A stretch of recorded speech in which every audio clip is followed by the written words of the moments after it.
Court case और कानून से जुड़े सच जानना चाहते हैं तो नमस्कार। मैं विनय पांडे, जुरिस स्टॉक से। आज हमारे साथ मौजूद हैं एडवोकेट नितिन मायावंशी जी।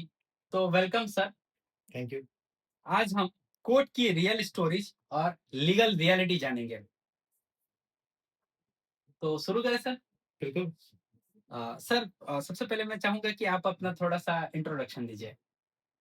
अ, सभी को पहले तो नमस्कार। मैं नितिन मायावंशी एडवोकेट सिलवासा से हूँ, दादरा नगर हवेली केंद्र शासित प्रदेश है हमारा और ये महाराष्ट्र ज्यूडिकेशन में आता है और मैं पिछले 17 साल से दादरा और नगर हवेली डिस्ट्रिक्ट कोर्ट में प्रैक्टिस कर रहा हूँ, डिस्ट्रिक्ट एंड सेशंस में। सही है? Yes sir. आपने सर एडवोकेट बनने का डिसीजन क्यों लिया? अ, पता नहीं क्यों पर मुझे जैसे लॉ के रिलेटेड मुझे पहले से ही कुछ लगाव था। मैं कुछ करना चाहता था, शुरू से मुझे ऐसा लगता था कि लॉ के जो लॉ में जितना जाओ डीप जाओ ये ज़्यादा इंटरेस्ट लगता है, ज़्यादा अच्छा लगता है। और आप बिलीव नहीं करेंगे मैं जब 10th में था मैं तब से मेरे काँच पे एक एडवोकेट का स्टिकर लगाया था, जो आज भी मेरे घर पे है। अरे वाह। मैं उसको डेली देखता था कि मुझे ये स्टिकर एक दिन तो मैं इसको हासिल करना है, मुझे एडवोकेट बनना है। तो मैं शुरू से ही शायद मेरे माइंड में ये था कि मुझे एडवोकेट बनना है। वाह, गुड सर। और सर आज के टाइम में लॉ प्रोफेशन में आप क्या देखते हो और कैसे देखते हैं सर? देखिए, law profession is a Nobel profession.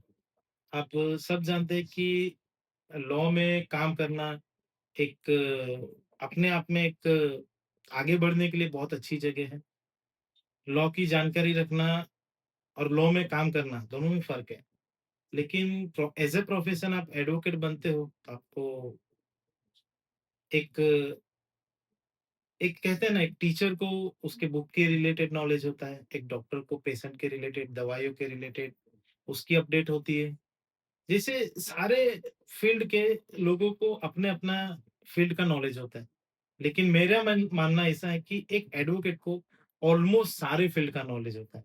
क्योंकि एडवोकेट के पास हर प्रकार के लोग आते हैं, हर फ़ील्ड से लोग आते हैं। वो अपनी अच्छी-अच्छी बातें अपने को जो उनको जो प्रॉब्लम हो रहे हैं या उनके साथ जो हो रहा है, उनके फ़ील्ड में क्या डिफ़िकल्टीज़ आ रही है, वो सारी चीज़ें वो एक एडवोकेट से शेयर करता है। कहीं न कहीं डिफ़िकल्टी में उसको एडवोकेट की याद आती है और एडवोकेट के पास ही आता है।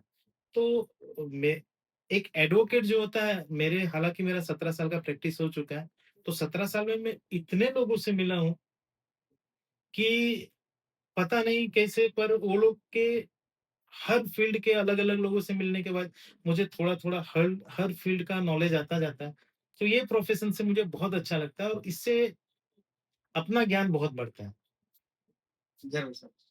और सर आज के जो नए एडवोकेट्स हैं, उनके लिए सबसे बड़ी क्या चैलेंज आ रही है? जो आजकल हम कह रहे हैं कि यस ये फर्स्ट जनरेशन एडवोकेट्स हैं और कुछ लोगों से मैंने सुना कि फर्स्ट जनरेशन जो एडवोकेट्स हैं, उनके लिए काम कर पाना बहुत मुश्किल हो रहा है।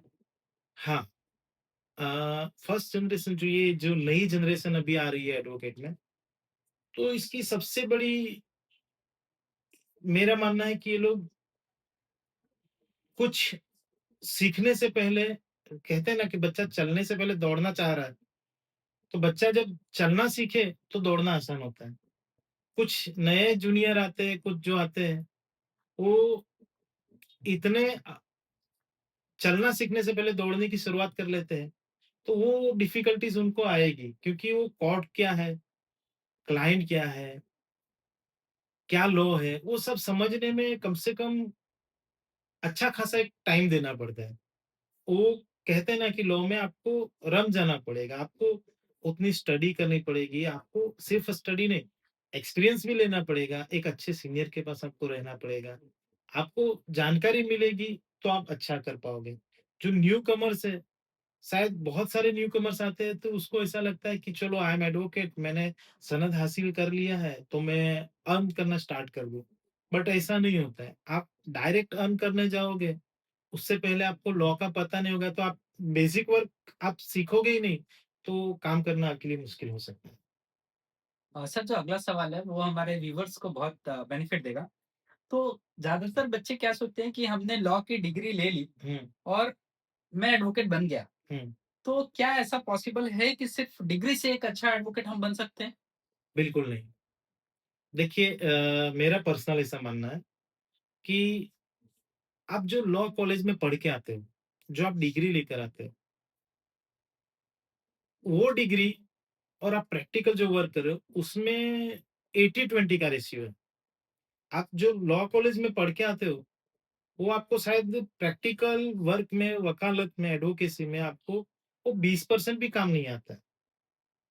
आपको जो प्रैक्टिकल आपकी जो मैटर है, उसको ही आपको समझना पड़ेगा, उसके हिसाब से ही काम करना पड़ेगा और उसके हिसाब से ही लॉ को आपको फिर से रेफर करने पड़ेंगे। आप जो कॉलेज से पढ़कर आ जाओगे और आप एक बोलोगे कि आई एम एडवोकेट तो वो प्रैक्टिकल मेरे ख्याल से सही नहीं होगा। अच्छा, यानी हम ये कह सकते हैं कि कोर्ट प्रैक्टिस और बुक नॉलेज में बहुत डिफरेंस है। बहुत फ़र्क है। इसके लिए हमें कोर्ट प्रैक्टिस बिल्कुल पहले आपको बाकायदा कोर्ट को समझना होगा, कानून को समझना होगा। सिर्फ़ कॉलेज में आपको जो पढ़ाया जा रहा है, उसके भरोसे आप डायरेक्ट प्रैक्टिस नहीं कर सकते हो, ऐसा मेरा मानना है। Okay sir. तो सर अभी हम थोड़ा-सा लॉ के डीप में जाते हैं। तो सर ये है कि आम लोग जो होते हैं, जो जनरल लोग होते हैं, हुँ। वो लीगल राइट्स उनका सबसे ज़्यादा कब इग्नोर कर दिया जाता है या वो कब खुद इग्नोर कर देते हैं? देखिए, हर एक चीज़ में उनका जैसे पब्लिक को क्या है, भारत सरकार में हर चीज़ की सबको आज़ादी दी है। हर चीज़ में उनके अब उनके हित छुपे हुए क्या है, वो सब सबको पता है। जैसे आप ट्रेन में जाओ, तो महिलाओं का डिब्बा अलग होता है। आप हर जगह पे सबका अलग-अलग रेशियो बनाया गया है। फिर भी कहीं न कहीं उसके हक का हनन हो रहा है। कहीं न कहीं कुछ जैसे बॉस होते हैं, जॉब कर रहे हो, बॉस कुछ बोल रहा है। आप काम कर रहे हो तो वहाँ पे आपको कोई महिला है तो उसको कोई टीज़ कर रहा है। तो ऐसे छोटे-छोटे बहुत से लेकिन उसको क्या है, कभी जानकर या कभी सोच के कि इसके इतना डीप क्यों जाना या किसी न किसी बहाने से या अभी कौन इसमें पड़े, ये सोच के भी बहुत से लोग अपने राइट्स को अपने इग्नोर राइट्स को खो देते हैं कि चलो छोड़ो इसको क्या करना। तो ऐसे वो जो उनके जो हक है, जो उनके जो राइट्स हैं, जो जैसे महिलाओं के बारे में तो एक कहा जाता है कि महिला को एक शक्ति का रूप है, लेकिन वो अपनी शक्ति पहचाने बिना अ, अपने ऊपर दमन होने दे रही है। तो ये सब अपने हक को मारने का एक बात हो रहा है, यही हो रहा है। तो यहाँ पे ज़्यादातर महिलाओं को दबा दिया जाता है। महिलाओं को है, लेबर क्लास को है, ये लोग को जो अपना हक है, वो कहा जा सकता है कि पूरी तरह से नहीं मिल पा रहा है। और सर पुलिस कंप्लेन और एफआईआर में बेसिक डिफरेंस क्या है? देखिए, पुलिस कंप्लेन और एफआईआर में बेसिक डिफरेंस में तो ऐसा है कि आप पुलिस कंप्लेन दिया, चाहे उसके प्रकार होते हैं, ओरल होते हैं या रिटन में होते हैं। तो आपने ओरल यानी मौखिक रूप से जो आपने कंप्लेन किया, तो उसको पुलिस वाला समझेगा कि वाक़ई इसकी क्या फरियाद है और इसमें क्या है। तो उस हिसाब से उसके ऊपर कार्यवाही करने के लिए जो लिखित रूप से लिया जाएगा, वो एफआईआर होगा यानी फर्स्ट इन्फॉर्मेशन रिपोर्ट। लेकिन जो नॉर्मल कंप्लेंट्स है उसमें वो गुनाह है क्या, कॉग्निजेबल है कि नहीं है, क्या है? क्या वो समाधान पात्र है? क्या वो ऐसी मैटर है कि दोनों पक्षकार जैसे गाली-गलौच हो गया कहीं पे? तो एफआईआर होने से पहले पुलिस ये सोचती है कि भाई छोटी मैटर है, एक बार एफआईआर हो गया तो दोनों का इन फ्यूचर आगे चल के मनमुटाव बढ़ेगा, दुश्मनी बढ़ेगी, क्यों ना दोनों को समझाया जाए। तो समझाने के पर्पज़ से या मैटर को वहीं पे डिस्पोज़ करने के इरादे से दोनों पक्षकार को समझाया जाता है कि आप ये ऐसा ना करें और अच्छे से रहें। तो कंप्लेन लेके दोनों का समझ के फिर उसके ऊपर क्या करना है, वो उसमें बाइफरकेट किया जाता है। तो इस प्रकार कंप्लेन और एफआईआर में फ़र्क होता है। Means complain means normal basically at a police station हम वो मैटर को पुलिस जी, वाले सॉल्व कर दें, जी, जी। कंप्लेन लेके वो हो गया और एफआईआर हाँ, में investigation through the court. Investigation के लिए वो फर्स्ट स्टेप। तो सर हम ये कह सकते हैं कि हर एक केस के लिए एफआईआर करना ज़रूरी नहीं है। जी नहीं, हर एक केस के लिए एफआईआर करना ज़रूरी नहीं है।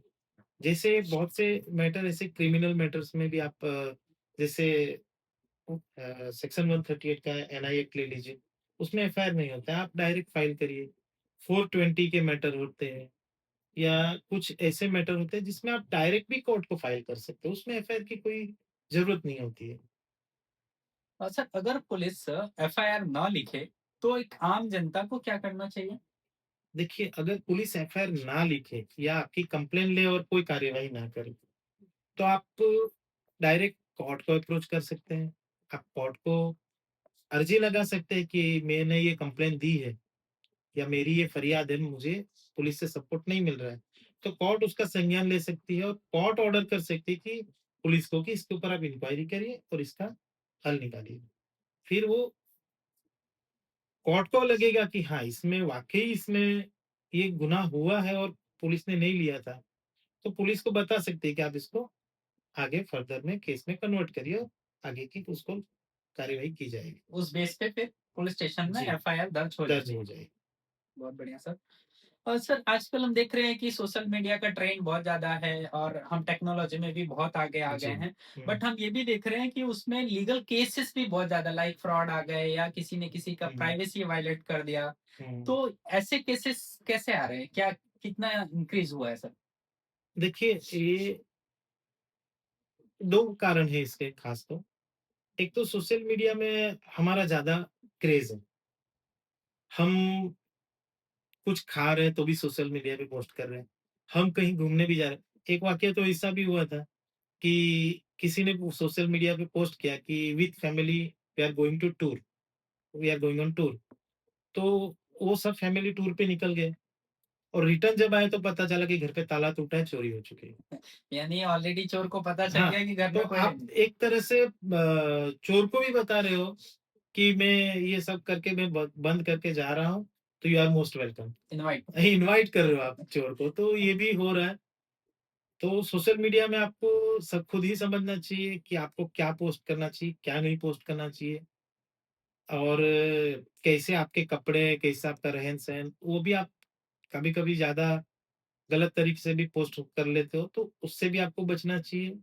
आपकी पर्सनल इन्फॉर्मेशन आपको शेयर नहीं करनी चाहिए और दूसरा ये है कि दूसरा है साइबर क्राइम में फ्रॉड कॉल्स आने या फ्रॉड मैसेज आने। तो ऐसे फ्रॉड कॉल या फ्रॉड मैसेज से बचना चाहिए। आपको बैंक के नाम से कॉल आया तो उनको एक ही रिप्लाई दीजिए, साहब मैं मेरी ब्रांच पे जाऊँगा, मैं मेरे ब्रांच से समझूँगा, आप मुझे कॉल ना करें। और आप भी अगर ब्रांच से बोल रहे हो तो सर ठीक है, मैं ब्रांच पे ही आके बात करूँगा। तो ऐसे फ्रॉड कॉल से भी बचना चाहिए। बहुत से मैसेज भी आते हैं कि आपको लॉटरी लगा है 1 करोड़ का, हुँ। 2 करोड़ का, आपको कार लगा है या ऐसे बहुत से ऐसे मैसेज भी आ जाते हैं कि आपके खाते में इतने मेरे डिपॉज़िट हो चुके हैं। एक वाकया लास्ट टाइम बना था कि एक बंदे ने एक लड़की जो स्कूल में पढ़ती है, उसके अकाउंट में ₹1000 डाल दिए। फिर थोड़ी देर बाद फ़ोन आया कि बेटा मैं कहीं और डाल रहा था, गलती से आपके अकाउंट में आ गए हैं, तो आप मुझे मेरा फंड रिफंड करें। तो बच्ची ने बोला ठीक है, लेकिन वो बच्ची होशियार थी। तो उसने बोला मेरे अकाउंट में आपका मैसेज आया है, बट मेरे अकाउंट में डिपॉज़िट नहीं हुआ है। तो एक काम करिए या तो आप आकर ले जाइए या मेरे पापा से बात करिए। तो थोड़ा समझदारी ही बचाव होता है। ऐसे फंड आया नहीं है, लेकिन वो मैसेज ऐसे मैसेज बना आए। के हुँ। डालते हैं, तो वो भी समझना चाहिए। कभी-कभी आपके अकाउंट में पैसे भी आ जाते हैं कि आपके अकाउंट में मैंने इतना डाल दिया है गलती से, आप मुझे रिफंड करें। तो और बोला जाता है कि रिफंड के लिए मेरा अकाउंट में आप मैं ओटीपी आप मुझे दे दीजिए, मैं अकाउंट में रिफंड ले लेता हूँ। और जैसे ही आप ओटीपी आपका शेयर करोगे, आपके अकाउंट में उसका आया हुआ अमाउंट तो छोड़िए, आपके अकाउंट में जो अमाउंट था, वो सारा ही वो निकाल ले लेंगे। तो ये सब चीज़ों से बचना चाहिए। अगर आपके पास गलती से कहीं से कोई ₹10 भी आ जाए, तो आप एक बार बैंक को इन्फॉर्म कर दीजिए कि मेरे अकाउंट में ये गलत पैसा आया है। तो आप ऐसे फ्रॉडों खुद से बच बच सकते हैं। सकते हो। सर आजकल देख रहे हैं कि जैसे दोस्त दोस्त ही हैं बट उनका फोटोज़ कहीं वायरल कर दे रहे हैं या कहीं शेयर कर दे रहे हैं बिना उनके प्रायर परमिशन। क्या हुँ। इसके लिए भी कोई लीगल एक्शन ले सकते हैं? जी, आप दोस्त-दोस्त है, फ़ोटो है, नॉर्मल फ़ोटोज़ है, आप वायरल इन द सेंस कि आप एक-दूसरे को शेयर कर रहे हो या फैमिली में से इट इज़ ओके। बट आपके कुछ गलत फ़ोटो या आपके फ़ोटो के साथ छेड़छाड़ की गई हो, जैसे अभी एआई का भी ज़माना है, हुँ, तो फ़ोटो में बहुत सी छेड़छाड़ हो जाती है, बहुत ईज़िली हो जाती है। बहुत सारे शायद कहीं पे ऐप भी अवेलेबल है कि आप फ़ोटो को गलत तरीके से दिखा भी सकते हो। तो ऐसे फ़ोटो वायरल करना ये या वीडियो वायरल करना ये एक तरह से क्राइम है और इसमें सज़ा का प्रावधान है, साइबर एक्ट में आता है। तो ऐसे फ़ोटो आप वायरल करने से बचना चाहिए। और दूसरी बात आपने पूछा कि अनुमति के बिना, तो अनुमति तो देखो दोस्तों में होता है कि चलो यार फ़ोटो शेयर करिए, तो फ़ोटो शेयर वो इट इज़ ओके बट आप गलत फ़ोटो शेयर करते हैं, तो अनुमति लेके भी आप शेयर नहीं कर सकते। क्योंकि अगर उसमें न्यूडिटी है या कुछ है, तो आपकी अनुमति का कोई मतलब नहीं होता है। आप न्यूडिटी आया या कुछ गलत कंटेंट आया, तो इसके लिए आप कानून को सज़ा का आपको प्रावधान। सज़ा का प्रावधान है, कानून के सामने आपको होना पड़ेगा। सर फेक केस और मिसयूज़ ऑफ लॉ पे क्या कहना चाहते हैं? देखिए, फेक केस और मिसयूज़ ऑफ लॉ में मानता हूँ कि ये होता है, कि एडमिट करने वाली चीज़ है, कि जैसे किसी को दबाने के लिए या किसी को जानबूझ के प्रताड़ित करने के लिए या किसी को नीचा दिखाने के लिए या किसी से रिवेंज लेने के लिए, रिवेंज बदला लेने लेने के बदला लिए, लेने के लिए। ये भावना से भी बहुत से फेक केस होते हैं। तो उससे आप ऐसा कह सकते हैं कि आप फेक केस से बचने के लिए आप कानून का सहारा ले सकते हैं। आप प्रूव कर सकते हैं। देखिए, हर केस करने वाले को ही प्रूव करने की लायबिलिटी दी गई है कि आप जो केस करें इसको प्रूव करें। तो फेक केस वो प्रूव करे, उसकी लायबिलिटी होती है। वो प्रूव नहीं कर पाया तो ऑटोमैटिकली वो यानी फेक केस दायरे में कर दिया बट एविडेंस अगर नहीं दे पाए तो वो एविडेंस हाँ, केस वो क्लोज़ हो जाएगा बाय हाँ, कोर्ट। जी। और उस समय हमारा सबसे बड़ा दायित्व है कि हम जितने एविडेंस है उतने हुँ। ज़्यादा हम अपने पास रखें। हाँ, तो ये हम हमारे पास भी अगर हमारे पास फेक हमारे ऊपर फेक केस हुआ है, तो हमारी लायबिलिटी बनती है कि हम उसको प्रूव करें कि ये फेक है। क्योंकि फेक है, तो हमको तो पता है कि भाई ये हुआ ही नहीं है, हकीकत क्या है, वो लाने की ज़िम्मेदारी हमारी रहती है। और सर रिलेशनशिप उसके बाद से ब्रेकअप हो जाता है, तो उसके बाद से फिर लीगल प्रॉब्लम्स कैसे शुरू होती हैं? देखिए रिलेशनशिप और उसका बाद ब्रेकअप, ये आप पर्टिकुलरली लिव इन रिलेशनशिप की बात कर रहे हैं या किस चीज़ की बात कर रहे हैं वो समझाएँ? जैसे सर लिव इन भी कह सकते हैं या एज़ हमने अब आज के जनरेशन में हमने देखे हैं कि बॉयफ्रेंड गर्लफ्रेंड रहे, उसके बाद हुँ, से कुछ टाइम बाद वो फिज़िकल हुए, देन उसके बाद से कुछ सिचुएशन से ब्रेकअप हुआ, उसके बाद गर्लफ्रेंड ने उसके ऊपर फ़ॉल्स रेप का केस या रेप का केस उन्होंने डाल दिया। जी। देखिए सबसे पहले तो मैं बताना चाहता हूँ कि 18 साल से कम उम्र की लड़की नाबालिग होती है और उसकी मर्ज़ी से या उसकी सहमति से या उसके पेरेंट्स की सहमति से आपने उसको गलत तरीके से छुआ, लड़की अपनी रज़ामंदी देने के बाद भी आपने उसको गलत तरीके से छुआ या कोई भी सेक्सुअल एक्टिविटीज़ की या करने की कोशिश की, वो भी पॉक्सो एक्ट में आप गुनहगार हो। आपको ये बचना चाहिए कि लड़की 18 क्या से 18 से छोटी है, तो समझ के बात करें, सोच के बात करें और किसी भी तरह से गलत तरीके से छूने की भी कोशिश ना करें। एंड सर उस पे क्या कहना चाहेंगे? अगर लड़की 18 लड़का-लड़की बालिग हैं, जी। माइनर नहीं है, हुँ। बट वो आपसी सहमति से आए, बाद में फिर लॉ का मिसयूज़ कर लेते हैं। देखिए, ऐसा भी होता है कि लड़का-लड़की दोनों बालिग हैं, साथ रह रहे हैं या लिव इन रिलेशनशिप में रह रहे हैं और फिर ये उसके ऊपर आरोप लगाया जाता है कि आपने मेरे साथ यौन शोषण किया है मेरा या आपने मुझे मिसयूज़ किया है, शादी का गलत वायदा किया है। तो उसमें भी बहुत से लोगों में बहुत सी बार ऐसी कंप्लेन आ जाती है और अंडर सेक्शन 376 में उसके ऊपर लड़के के ऊपर केस हो जाता है। लेकिन ये तो फिर at the time of chargesheet और इंक्वायरी पे ही पता चलता है कि ये आखिर रियलिटी क्या है, फैक्ट क्या है। उसके लिए हमारी पुलिस भी बहुत मेहनत करती है।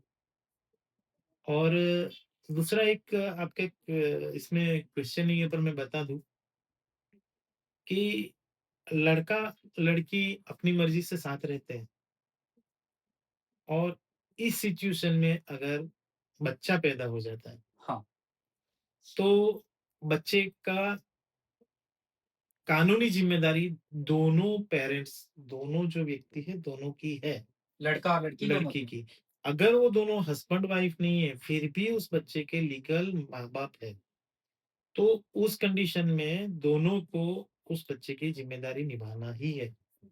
और सेकंडली आप कहीं पे किसी एरिया में एज़ ए हस्बैंड वाइफ जी रहे हो, पब्लिक को ये है कि आप हस्बैंड वाइफ ही हो, आप भले शादीशुदा एक-दूसरे के साथ नहीं हो, बट आप एज़ ए हस्बैंड वाइफ जी बिल्कुल। रहे हो और आप पब्लिक में यही शो हो रहा है कि आप हस्बैंड वाइफ हो और उसके बाद वाइफ का द्वारा कुछ जैसे एलिगेशंस। एलिगेशन आए या कुछ हुआ, तो उसके ऊपर आप ये डिनाई नहीं कर सकते कि ये मेरी वाइफ नहीं है। ओके। क्योंकि आपने उसको वाइफ तरीके से शो होने का परमिशन दे के रखा था। पब्लिक ने आपकी वाइफ ही समझा। फिर अगर बाद में आप बोलोगे कि ये मेरी वाइफ नहीं है, तो ये बात कंसिडर नहीं किया जाए। कंसिडर नहीं की जाएगी। तो सर एक क्लाइंट का एक लॉयर के साथ कैसा रिलेशन होना चाहिए? देखिए, एक क्लाइंट का लॉयर के साथ रिलेशन तो एकदम क्लियर होना चाहिए।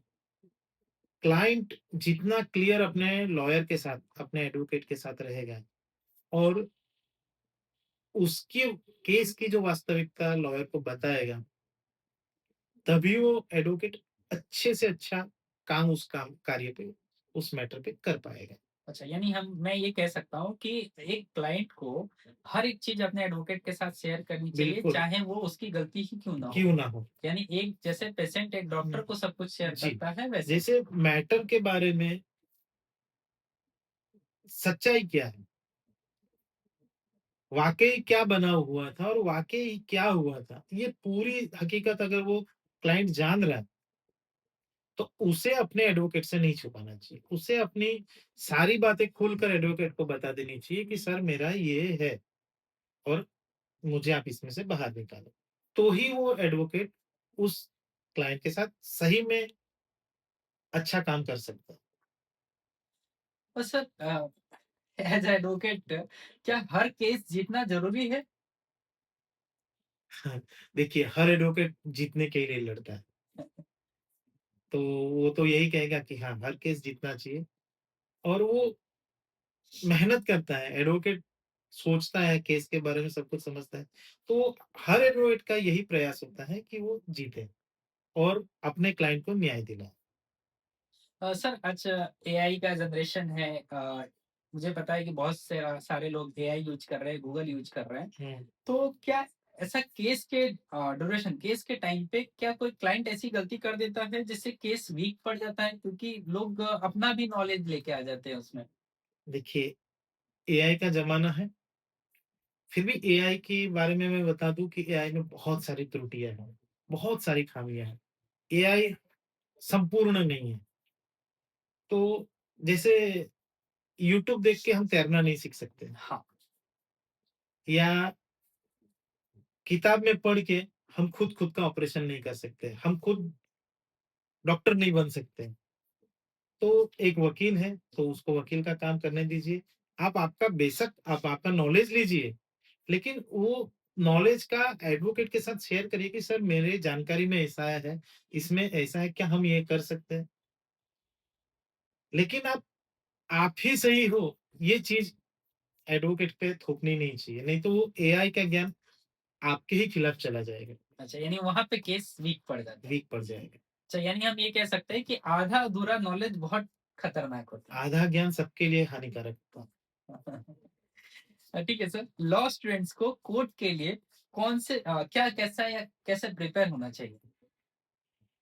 पर्टिकुलरली लॉ स्टूडेंट को कोर्ट के लिए प्रिपेयर होने में तो देखिए इंटर्नशिप अच्छे से करनी चाहिए। कोर्ट को अच्छे से जब भी टाइम मिले अटेंड करना चाहिए।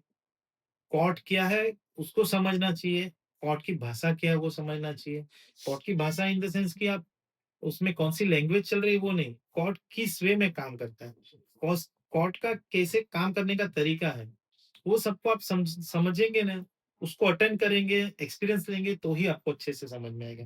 तो मेरा तो ये मानना है कि स्टूडेंट को खास करके लास्ट ईयर स्टूडेंट को तो कोर्ट अच्छे से अटेंड करना चाहिए, तो उनको काफ़ी जानकारी मिलेगी, काफ़ी नॉलेज बढ़ेगा उनका। तो सर ये बताइए कि इंटर्नशिप और जूनियरशिप ज़रूरी कितना है? मेरे ख्याल से बहुत ज़रूरी है, क्योंकि मैंने पहले भी आपको बताया कि आप कॉलेज में लॉ पढ़ सकते हो, लेकिन उसको कहाँ और कैसे एप्लीकेबल करना है, कहाँ से आपको कैसे कार्य करना है, वो आप अगर इंटर्नशिप या जूनियरशिप नहीं करोगे, तो प्रैक्टिकली नॉलेज नहीं होगा तो काम करने में आपको बहुत सी तकलीफ़ें आएगी। हो सकता है कि आप अच्छा केस भी आपके कम अनुभव के लिए या फिर आपका इसमें करना क्या स्टेप्स क्या लेने हैं, कौन से एप्लीकेशन लगाने हैं, पर्टिकुलरली कोई कॉलेज नहीं सिखाता है कि आप इसमें ये एप्लीकेशन लगाइए, इसमें वो सेक्शन सिखा सकता है आपको। लेकिन प्रैक्टिकली कार्य की पद्धति जो है, जिससे आप कोर्ट में कैसे वे में चलना है, तो वो आपको इंटर्नशिप या जूनियरशिप करने से ही नॉलेज आएगा। अच्छा, यानी कॉलेज से बुक्स नॉलेज तो हमें मिल जाएगा बट प्रैक्टिकल नॉलेज हमें इंटर्नशिप और जूनियरशिप करेंगे एक्सपीरियंस तो। लेना बहुत ज़रूरी है। कोई एक एडवाइस सर आम आदमियों के लिए? आम आदमियों के लिए तो मेरी बस एडवाइस यही है कि आप लोग कहते हैं ना कि डॉक्टर और एडवोकेट से दूर रहना चाहिए, लेकिन मैं ये कहता हूँ डॉक्टर और एडवोकेट के पास हमेशा जाना चाहिए। जैसे कुछ अच्छा करिए, कुछ अच्छी प्रॉपर्टी लेनी हो, कुछ अच्छा कार्य करना हो, एडवोकेट की सलाह से करेंगे तो मेरा मानना है कि आप कहीं फँस नहीं सकते हो। जैसे आप एक अच्छी प्रॉपर्टी खरीदने जा रहे हो, लेकिन आप आपके हिसाब से आप खरीद लोगे, प्रॉपर्टी आपको अच्छी लगी। लेकिन बाद में पता चला वो प्रॉपर्टी में कुछ प्रॉब्लम है, कुछ लिटिगेशन चल रहे हैं, तो आप फँस जाते हो, आपके पैसे फँस जाते हैं। तो मेरा ये मानना है कि आप कुछ अच्छा बढ़ो, आगे बढ़ो, कुछ करने जाओ, तो एक एडवोकेट की सलाह लेके आप कुछ इन्वेस्ट करो या कुछ करो तो आपको अच्छा नॉलेज मिलेगा, आपके फँसने के चांस बहुत कम हो जाएँगे।